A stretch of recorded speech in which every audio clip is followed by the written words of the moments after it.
तो ये ऊर्जा चैप्टर का पार्ट 2 है, जैसा कि सीरियल नंबर से चल रहा है दोस्तों। थोड़ा सा ऊर्जा चैप्टर से बहुत ज़्यादा क्वेश्चंस बनाया है एग्जाम में, इसलिए इसके 2-4 पार्ट आ सकते हैं दोस्तों। चलिए क्वेश्चंस देखा जाए। तो कह रहा है किसी तने हुए रबर बैंड में किस प्रकार की ऊर्जा होती है। तो देखिए दोस्तों, तने हुए कह रहा है यानी कि कोई रबड़ है और मैं इसको ऐसे तान दिया और तना हुआ स्थिति में ये दोस्तों क्या है, स्थित है, मतलब छूट नहीं रहा है, ठीक ना। तो इसलिए इसके अंदर जो इस रबड़ के अंदर जो ऊर्जा होगी दोस्तों, वो होगी स्थितिज ऊर्जा। क्या होगी दोस्तों? स्थितिज ऊर्जा होगी। चलिए आगे चलते हैं दोस्तों। अगला सवाल है किसी खींचे हुए रबड़ बैंड में किस प्रकार की ऊर्जा होगी।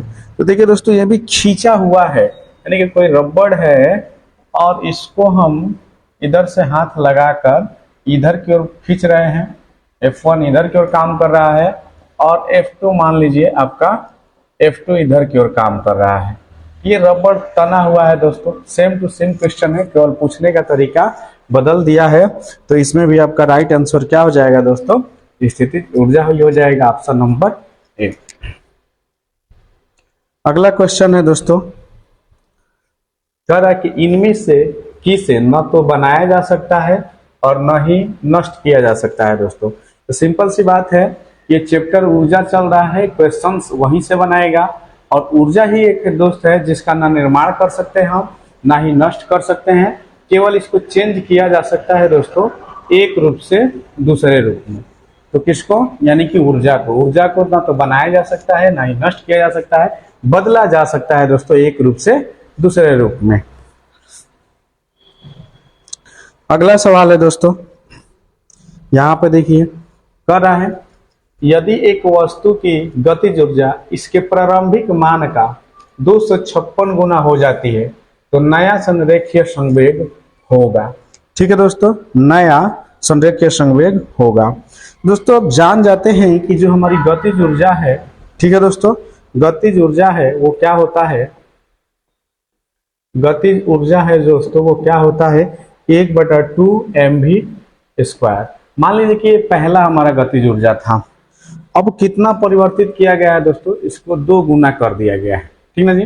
प्रारंभिक मान का 2 गुना कर दिया, इतने 256 गुना कर दिया गया है। चलिए दोस्तों, तो हम परिवर्तित कर देते हैं इसे, परिवर्तित करते हैं दोस्तों। तो परिवर्तित वेग हम मान लेते हैं v1। क्या मान लेते हैं दोस्तों? v1, ठीक है ना। अब यहाँ पर हो जाएगा हमारा दोस्तों क्या कि 256 से इसमें गुना कर देंगे तो ये हमारा 1/2 mv² हो जाएगा ना। अब दोस्तों हमारा क्या था, ध्यान दीजिएगा। अब परिवर्तित जो वेग हुआ है वो मान लीजिए कि v1 यहाँ पर माने थे हम लोग ना, तो v1 बराबर जो हो जाएगा दोस्तों, अगर इसको ले हम तो क्या हो जाएगा 256 v²। क्या हो जाएगा दोस्तों? v²। अगर वेग के अकॉर्डिंग लेंगे तो ये देख लीजिए, ये हमारा गतिज ऊर्जा ये हुआ है वेग के अकॉर्डिंग, ठीक ना। अगर ये v1 है और ये v2 है, ठीक है दोस्तों। तो इसके जगह पर अगर हम इसको पुट करें तो ये हमारा v2 हो जाएगा और ये 256, ठीक है ना। चलिए आगे चलते हैं दोस्तों। अब इसी से हल कर लिया जाए तो v1 का वर्ग अगर हम बात करें दोस्तों, और 256 किसका वर्ग है? 16 का। तो 16v का क्या हो जाएगा? ये वर्ग हो जाएगा, ठीक है ना, 16। अब यहाँ से हम निकाल सकते हैं क्या दोस्तों कि v1 बराबर, यानी कि वर्ग से वर्ग हट गएगा तो 16v हो जाएगा। v1 बराबर क्या हो जाएगा? 16v हो जाएगा। तब हमसे क्या पूछ रहा है दोस्तों? नया रेखीय संवेग। संवेग बराबर क्या होता है दोस्तों? रेखीय संवेग पूछा है। तो संवेग बराबर हमारा होता है दोस्तों mv1। तो m हमारा क्या है दोस्तों? कंस्टेंटली है। अब m को हम ऐसे ही रख देंगे। v1 हमारा कितना आया दोस्तों? तो 16v आया है। कितना आया दोस्तों? 16v, ठीक है ना। कितना आ गया है? 16v आ गया है। तो देखिए दोस्तों, अब इसमें से हम कॉमन ले लें तो 16 × m × v कह सकते हैं ना कि जो पहला हमारा संवेग था उससे ये 16 गुना हो गया है। कितना गुना हो गया है? 16। तो ऑप्शन नंबर इसमें क्या दिया है दोस्तों, बी, कि इसके प्रारंभिक मान का संवेग कितना हो जाएगा, 16 गुना हो जाएगा। आई होप आप सभी लोग को समझ में आया होगा। तो हमारे वीडियो को लाइक शेयर कमेंट जरूर कीजिएगा। अगला सवाल है, किसी वस्तु द्वारा उसकी स्थिति या विन्यास द्वारा प्राप्त ऊर्जा को कहा जाता है। देखिए दोस्तों, किसी वस्तु द्वारा उसकी स्थिति, अगर कोई वस्तु है, अगर इसमें स्थिति में ही बात किया जाए दोस्तों, तो यहाँ पर भी आपका राइट आंसर स्थिति ऊर्जा ही होगा। स्थिति और विन्यास के द्वारा प्राप्त ऊर्जा को हम दोस्तों स्थितिज ऊर्जा कहते हैं। अगला सवाल है, गतिज ऊर्जा किसके बराबर होता है। तो गतिज ऊर्जा आप जानते हैं दोस्तों कि किसी वस्तु में वस्तु के गति के कारण, कोई वस्तु है और इसमें गति के कारण, वेग के कारण जो ऊर्जा कार्य करती है दोस्तों, उससे जो उत्पन्न होने वाला क्षमता होता है उसे हम क्या कहते हैं, वस्तु की गतिज ऊर्जा कहते हैं। ठीक ना। तो गतिज ऊर्जा बराबर होता है आपका 1/2 mv²। क्या होता है दोस्तों, 1/2 mv²। अगला सवाल है कि द्रव्यमान m वाली एक वस्तु v गति के साथ स्थानांतरित होती है और इसकी गतिज ऊर्जा k है। ठीक है। यदि इसका वेग 2 गुना कर दिया जाए तो इसकी गतिज ऊर्जा कितनी हो जाएगी। मेरे भाई सिंपल सी बात समझ लीजिएगा, गतिज ऊर्जा k दिया है तो k बराबर हो जाएगा 1/2 mv²। ठीक है दोस्तों, ये तो रहा हमारा पहला कंडीशन। अब कह रहा है कि इसकी गति को क्या कर दिया जाए, वेग को क्या कर दिया जाए, 2 गुना कर दिया जाए। तो अगर हम ले लें दोस्तों क्वेश्चन के अकॉर्डिंग, तो 1/2 m पहले v2 था, अब v को हम कर लिए 2v का स्क्वायर। क्या कर लिए दोस्तों, 2v का स्क्वायर, यही ना। तो k1 बराबर हम कह सकते हैं, यहां से ले लेंगे, अगर हम क्या ले लेंगे 1/2 m, इसको वर्ग करेंगे तो v² × 4। क्या कहेंगे दोस्तों, 1/2 mv², 4, 2 का वर्ग करेंगे तो। अब देखते हैं कि इस k का वैल्यू क्या है, 1/2 mv²। यहाँ पर भी 1/2 mv² है। तो k1 = हम इसके जगह पे क्या लिख सकते हैं, k × 4, यही ना, यानी कि 4 गुना। तो इसका राइट आंसर क्या हो जाएगा दोस्तों, 4k, यानी कि ऑप्शन नंबर 3, यानी कि इसका ऐसे लिख सकते हैं 4k। ठीक है दोस्तों, तो इसकी गतिज ऊर्जा अब कितनी हो जाएगी, पहले से 4 गुना। इसमें एग्जाम्पल में जैसे कि ये यहाँ पर लिखा है 4k, इसको ऐसे भी लिख सकता था कि प्रारंभिक का 4 गुना। ठीक ना दोस्तों, तो हमें घबराना नहीं है, जैसे भी सवाल दे बस हमें जवाब देना आना चाहिए। अगला सवाल है,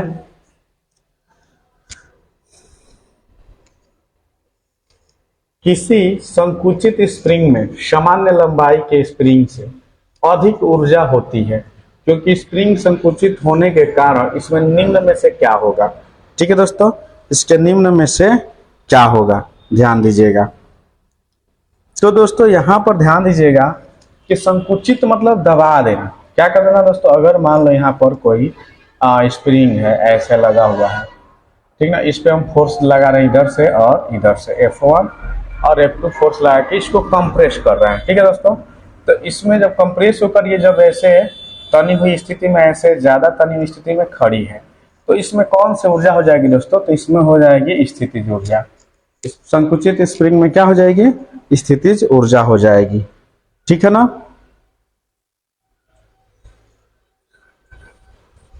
अगला है, जब किसी बंदूक से गोली चलाई जाती है, जब किसी बंदूक से गोली चलाई जाती है तो इसकी संभावित स्थितिज ऊर्जा किसमें परिवर्तित हो जाती है।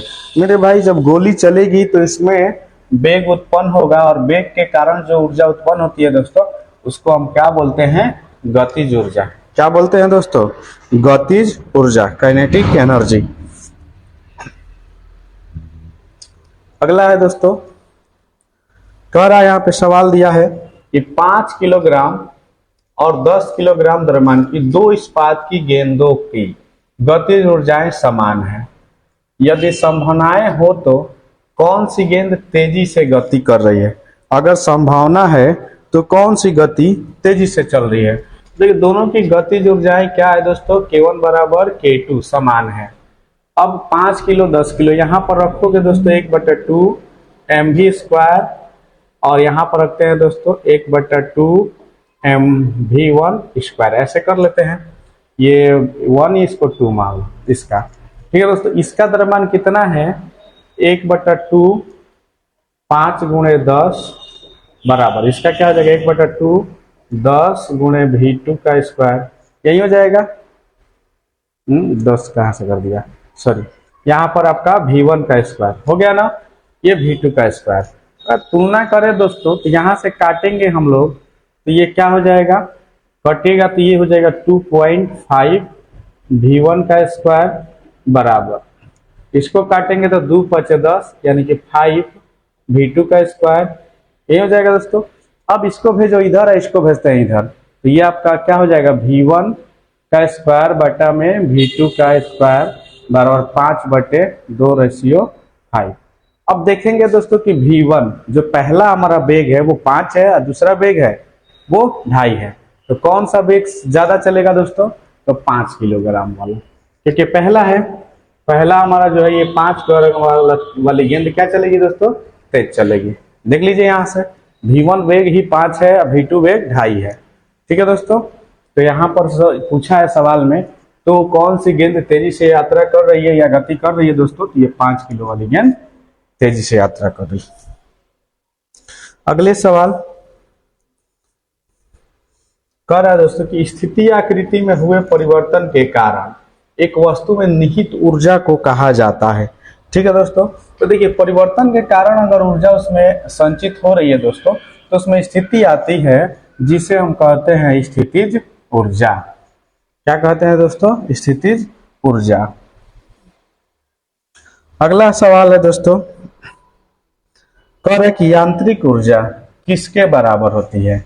तो यांत्रिक ऊर्जा जो होती है दोस्तों वो गतिज ऊर्जा और स्थितिज ऊर्जा के योगफल के बराबर होती है। जो हमारा यांत्रिक ऊर्जा होता है दोस्तों वो गतिज ऊर्जा और स्थितिज ऊर्जा के योगफल के बराबर होती है। अगला देखेंगे दोस्तों कि एक खींचे हुए धनुष से तीर छोड़ते समय धनुष की स्थितिज ऊर्जा किसमें बदल जाती है।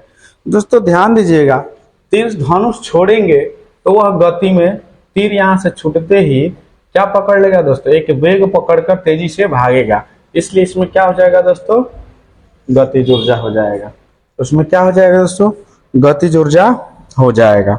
ठीक, चलते हैं नेक्स्ट क्वेश्चन की ओर। अगला सवाल है दोस्तों, इनमें से कौन सा स्थितिज ऊर्जा का उदाहरण नहीं है। यहाँ पर देख लीजिए दिया है नहीं।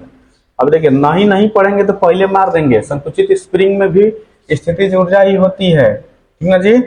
अब बहता हुआ जो जल है दोस्तों, ये बहता हुआ जल में वेग आ गया, और जिसमें वेग आ गया दोस्तों वो तो स्थितिज ऊर्जा में नहीं होगा, तो इसका नहीं राइट आंसर क्या हो जाएगा दोस्तों, और ये बहता हुआ जल ही हो जाएगा। उठाया गया हथौड़ा उठा के भी रखेंगे तो स्थिति में है, तो ये भी स्थितिज ऊर्जा हो जाएगा। एक बांध में संचित पानी भी आपका स्थितिज ऊर्जा में है, लेकिन बहता हुआ जल स्थितिज ऊर्जा में नहीं है, तो इसका राइट आंसर क्या हो जाएगा दोस्तों, बी, क्योंकि बहेगा तो उसमें वेग होगा और वेग होगा तो वो गति ही प्राप्त करेगी, इसलिए ये बहता हुआ जल दोस्तों गतिज ऊर्जा हो जाएगा। ठीक ना, तो इसमें नहीं है पूछा है, तो आपका राइट आंसर यही बी हो जाएगा। अगला सवाल है दोस्तों, पहाड़ से गिर रहे किसी पिंड में होती है। अब जो पहाड़ से दोस्तों, ये कोई पहाड़ है, यहाँ से कोई पिंड नीचे की तरफ डगरता हुआ आ रहा है। ठीक है दोस्तों, तो इसमें क्या होगी, तो देखिए दोस्तों जैसे ये यहाँ से चल रहा है कहीं ना कहीं ठोकर पे रुकेगा, फिर यहाँ से चल रहा है, फिर यहाँ कहीं ना कहीं ठोकर पे रुक कर मतलब थोड़ा स्थित होता होगा, फिर डगरता होगा। तो इसमें दोस्तों गतिज ऊर्जा और स्थितिज ऊर्जा दोनों होती है। जब भी पहाड़ की बात करें दोस्तों तो आप याद रखिएगा कि गतिज ऊर्जा और स्थितिज ऊर्जा ठीक है, क्योंकि गति से चलता तो है लेकिन कहीं ठोकर से थोड़ा स्लो होता है, मतलब स्थिति में आता है फिर डगरता है। ठीक ना, मतलब कहीं ना कहीं उसकी गति में रुकावट होती है, इसलिए इसमें दोनों होता है। क्या होता है दोस्तों, दोनों होता है। चलिए अगला सवाल है दोस्तों, ध्यान दीजिएगा, कह रहा है कि एम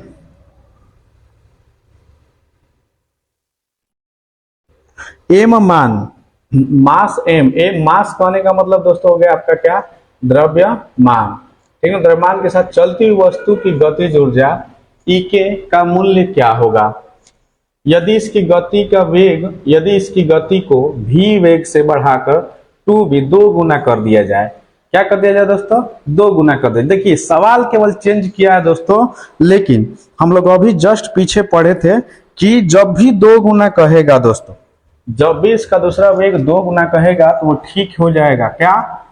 4 गुना। पहले का कितना गुना? 4 गुना। अभी मैं 4K वाला बताया था आपको, सेम टू सेम कहानी है दोस्तों इसका, ठीक ना। तो अब ये क्या हो जाएगा? 4EK, ठीक है ना, 4AK। उस क्वेश्चन को आप लोग एक बार देख लीजिएगा, सेम हो जाएगा। कई गुना दोस्तों? 4 गुना। जब भी 2 गुना कहे तो आपको ज्यादा सोचने की जरूरत नहीं है, उसका 4 गुना। 4 गुना कहे तो 4 चौके 16, उसका स्क्वायर कर देंगे उतना गुना। 8 गए तो 8 गए 64, ठीक है, ऐसे चलेगा। ठीक है दोस्तों, अगला सवाल है आपका, 2 किलोग्राम द्रव्यमान के वाली एक वस्तु ऊपर की ओर 20 मीटर प्रति सेकेंड के प्रारंभिक वेग से फेंकी जाती है। तो कह रहा है कि 2 सेकेंड के बाद उसकी गतिज ऊर्जा कितनी होगी? जी का वैल्यू दे रखा है। ठीक है दोस्तों, अब देखिए दोस्तों, इसमें हमें देखिए गतिज ऊर्जा के लिए तो हमारा 1/2 mv स्क्वायर ही होता है, ठीक ना। लेकिन यहां पर हमें टी दिया है कि 2 सेकेंड के बाद, कितने सेकेंड के बाद, तो हमें अंतिम वेग निकालना होगा दोस्तों। क्या निकालना होगा? अंतिम वेग निकालना होगा कि क्या होगा, ठीक है ना। तो चलिए निकाल लेते हैं। न्यूटन का जो फर्स्ट लॉ होता है दोस्तों, वो होता है v बराबर u प्लस u। ऊपर की ओर जब फेंका जाए दोस्तों कोई वस्तु, देखिए ऊपर की ओर, तो g का मान हम निगेटिव में लेते हैं। किसमें लेते हैं दोस्तों? निगेटिव में। तो gt, ठीक है ना। तो अब u का मान हमारा क्या दे रखा है दोस्तों? 20 माइनस g का मान 10 अगुने t का मान 2, यानी कह सकते हैं कि 20 माइनस 20 यानी कि 0। जब v का वेग का मान 0 हो गया दोस्तों अंतिम, तो इस पे गतिज ऊर्जा भी हमारा क्या हो जाएगा? 1/2 m का मान कुछ भी रख लीजिए आप, 0 का वर्ग, 0 से किसी भी संख्या में मल्टीप्लाई करें दोस्तों तो क्या हो जाएगा? 0। यानी कि इसकी गतिज ऊर्जा जो होगी दोस्तों वो कितनी होगी? 0 जूल। कितनी हो जाएगी दोस्तों? 0 जूल, यानी कि शून्य हो जाएगा। ठीक है दोस्तों, क्यों शून्य हो जाएगा? क्योंकि इसके अंतिम वेग क्या हो जाएगा दोस्तों? कहीं ना कहीं ऊपर फेंकेंगे तो वो जाके स्थिर होगी, फिर नीचे आएगी। यहाँ पर अंतिम वेग इसका क्या हुआ? 0। तो अंतिम वेग 0 दोस्तों, तो 0 से किसी भी चीज में मल्टीप्लीकेशन करें तो 0 ही हो जाएगा। अगला सवाल दिया है कि 5 मीटर प्रति सेकेंड से गतिशील 22 kg वजन वाले की गतिज ऊर्जा कितनी होगी? दोस्तों सिंपल सा 1/2 mv स्क्वायर लगा दीजिए। कमेंट बॉक्स में आप लोग इसका आंसर दे दीजिएगा। m का मान 22, v का मान आपका कितना है दोस्तों? 5 का वर्ग कर लीजिएगा, यहाँ से 11 और ये हो गया 25, गुणा भाग कर लीजिएगा। जिस ऑप्शन में 5 हो वही होना चाहिए, क्योंकि गुणा जब भी करेंगे तो 25 से कम 25, बस 275 जूल हो जाएगा दोस्तों। ऑप्शन से भी केयर कर लेंगे। अगला सवाल, गिरते हुए नारियल में होती है दोस्तों।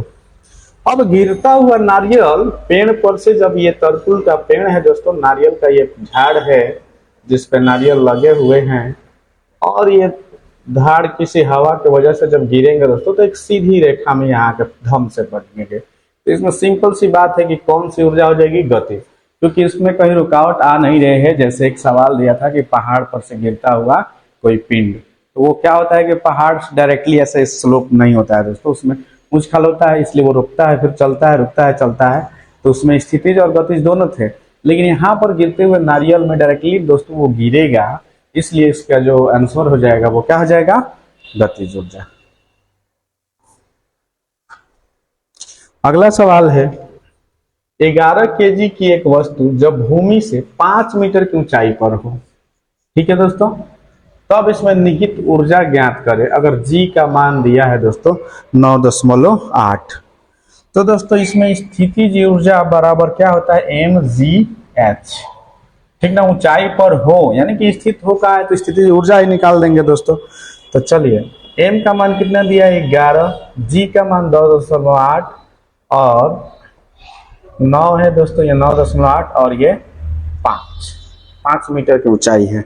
गुणा भाग कर लें दोस्तों, 11 पचे 55, चाहे ऐसे ही कर लीजिए, 8 5 40 का 0 और 9 पचे 45, 45 4 49, यहाँ दशमलव खत्म, यानी कि 11 गुणे 949 गुणा भाग कर लेंगे दोस्तों तो 539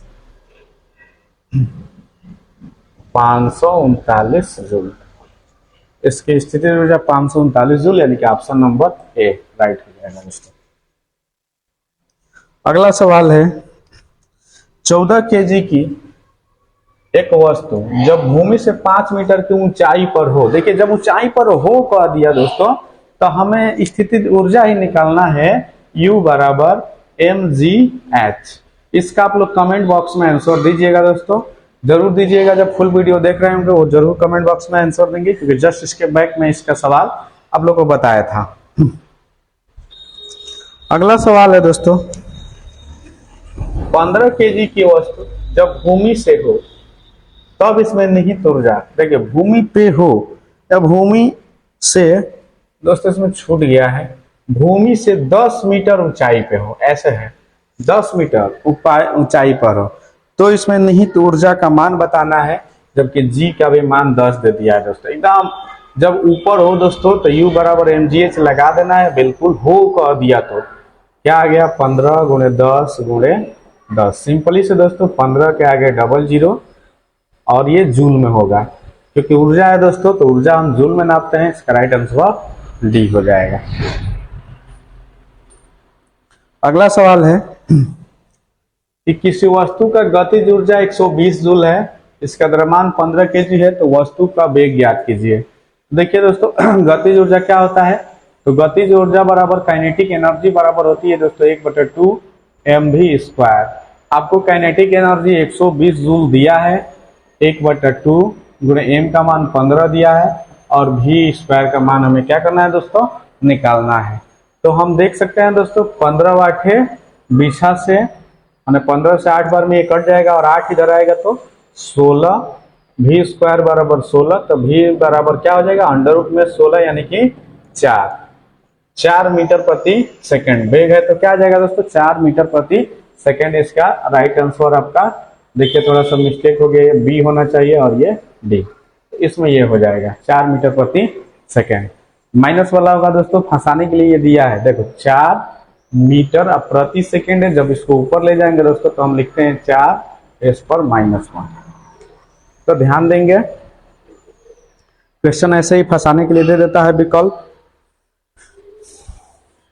अगला हो जाएगा दोस्तों 15 किलोग्राम द्रव्यमान की एक वस्तु 8 मीटर प्रति सेकंड के वेग से गति कर रही है, उस वस्तु की गतिज ऊर्जा, दोस्तों इसका आप लोग राइट आंसर कमेंट बॉक्स में दीजिएगा। गतिज ऊर्जा निकालना है दोस्तों, काइनेटिक एनर्जी 1/2 mv², इसका कमेंट बॉक्स में मैं आप लोग के आंसर का इंतजार करूंगा, जरूर दीजिएगा दोस्तों। सेम पे सवाल है, कुछ नहीं है दोस्तों, 1/2 यानी कि 15 और v² क्या है दोस्तों 8 का स्क्वायर। आपको इसका जवाब दे देना है दोस्तों, 2 15 18 का 64 काट दोगे तो 32, अब गुणा वर्ग करके कमेंट बॉक्स में इसका आंसर दे दीजिएगा दोस्तों। नेक्स्ट क्वेश्चन पे चलते हैं दोस्तों। अगला दिया है कि 11 केजी की एक वस्तु जब भूमि से 6 मीटर ऊंचाई पे हो तो उसमें निहित ऊर्जा कितनी होगी मेरे भाई।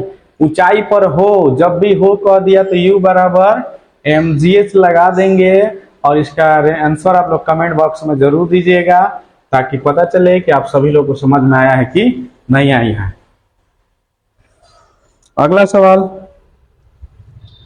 बंदूक से चली गोली लक्ष्य के भीतर गहराई से चली जाती है, क्योंकि इसमें होती है दोस्तों, अगर बंदूक से मान लो यहाँ पर हम पिस्तौल से गोली छोड़ दे दोस्तों, ठीक है ना, ये हमारी पिस्तौल है, बंदूक है, और यहाँ से हम गोली स्ट्राइक करके छोड़ दे दोस्तों, तो ये किसी लक्ष्य के भीतर जाके छेद देती है।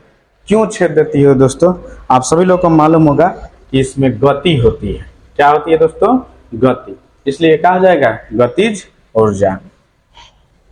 अगला सवाल है दोस्तों कि टरबाइन द्वारा बहते पानी और हवा का प्रयोग परिवर्तन के लिए किया जाता है। किस परिवर्तन के लिए किया? देखिए टरबाइन जो दोस्तों हमारी क्या होती है, स्थित होती है, जब इस पर हम पानी का गिराते हैं और हवा लगवाते हैं तो ये चलने लगती है, घूमने लगती है, और जैसे टरबाइन घूमने लगती है तो विद्युत का उत्पादन शुरू हो जाता है। विद्युत का उत्पादन के लिए तो हम टरबाइन पर को चलाते हैं, उसमें हवा और करते हैं। ठीक है दोस्तों, तो इसका राइट आंसर आप लोगों का क्या हो जाएगा? जब ये गतिज में चलती है तो गतिज ऊर्जा से ये किस में बदलने लगता है मेरे भाई? विद्युत ऊर्जा में। जैसे ये चलता है तो गतिज ऊर्जा, और गतिज ऊर्जा जैसे उत्पन्न करता है तो इससे विद्युत ऊर्जा उत्पन्न होने लगती है। तो हम लोग क्यों हवा का प्रयोग किस लिए करते हैं भाई?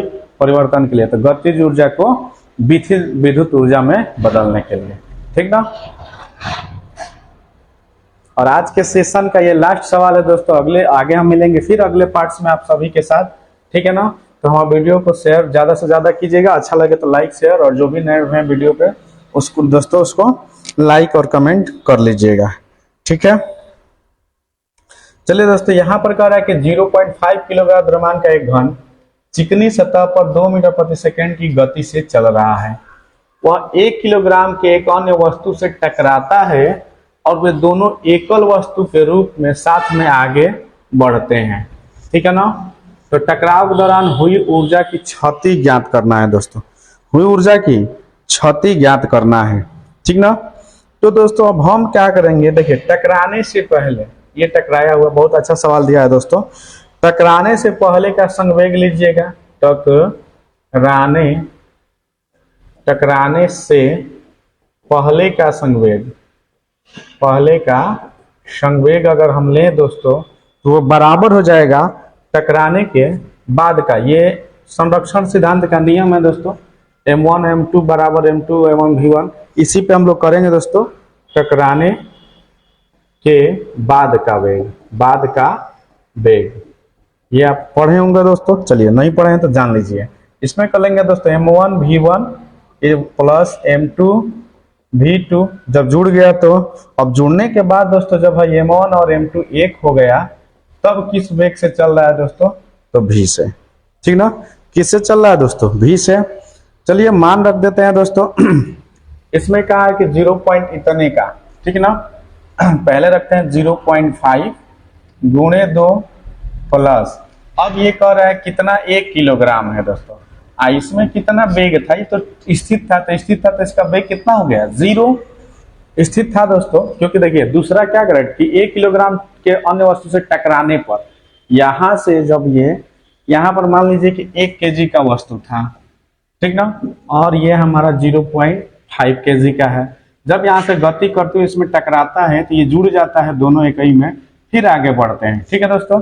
तो उस समय इसका वेग कितना था? 0, इसलिए हमने क्या रख लिया? 0।